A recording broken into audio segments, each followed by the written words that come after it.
How's the dulsot? Is it good? Hindi man. Masarap. Ayan, ngayong gabi po ay gagawa po tayo ng dulsot bibimbap. Dulsot po ang gagamitin po natin ingredients. Ayan, meron na po tayo nakamarinate na beef strips. Meron tayong pang garnish dito na cucumber, zucchini. So, saute po natin yan. Kimchi. Spinach. Bean sprout. Ito pong spinach sa atin. Nagpakulo na po ako ng tubig. Iba-blanch po natin siya.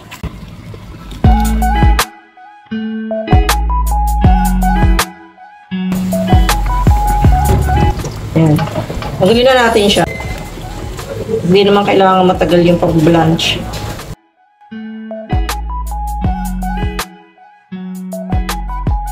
Tapos, isunod natin to. Ito na yung spinach natin mga kamasa. Kailangan lang natin siyang pigaan. Tapos, ay hiwa-hiwain natin siya ng medyo maliit.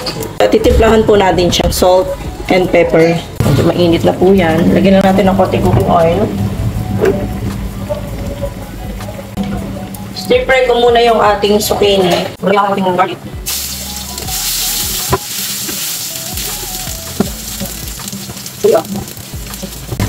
Tapos, lagyan natin yung zucchini.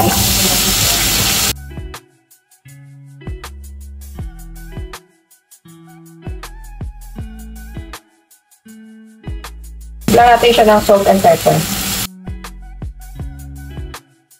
So, ayan mga kamasa yung ating bean sprout.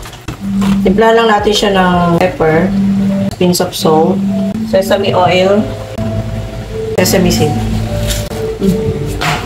Haluin. Dapat lang malinis yung kamay natin. Wala kayo. Sarap. Ayan mga kamasa, mag-sunny side up muna tayo ng egg para sa ating dulsot.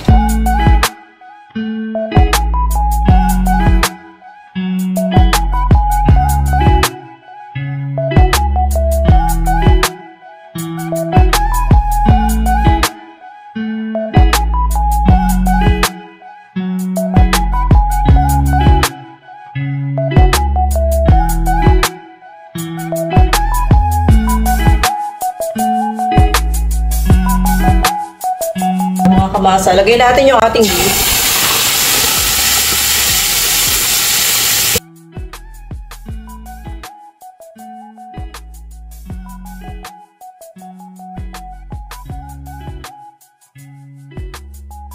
Takpan po muna natin siya.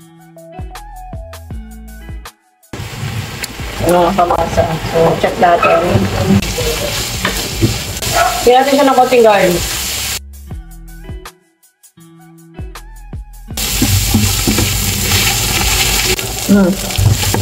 Oh, pwede na to, set aside natin. Tapos lagyan natin yung ating kimchi.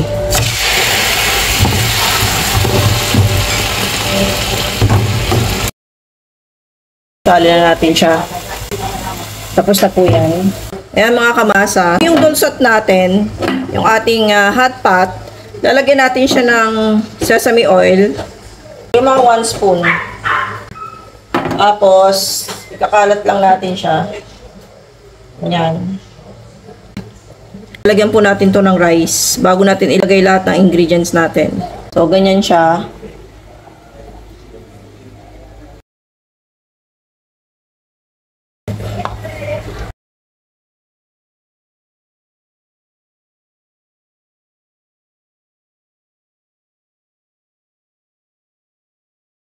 Lagyan lang sesame seed.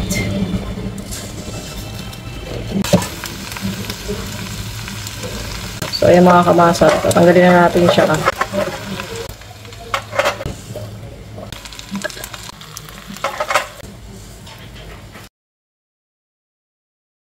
Tapos na po yung aking dulsot.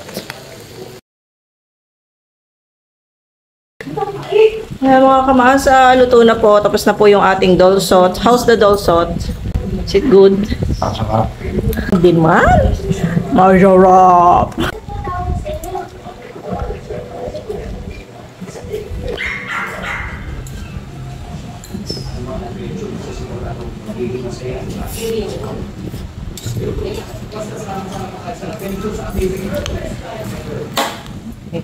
Mix. Oh, ganda kasi.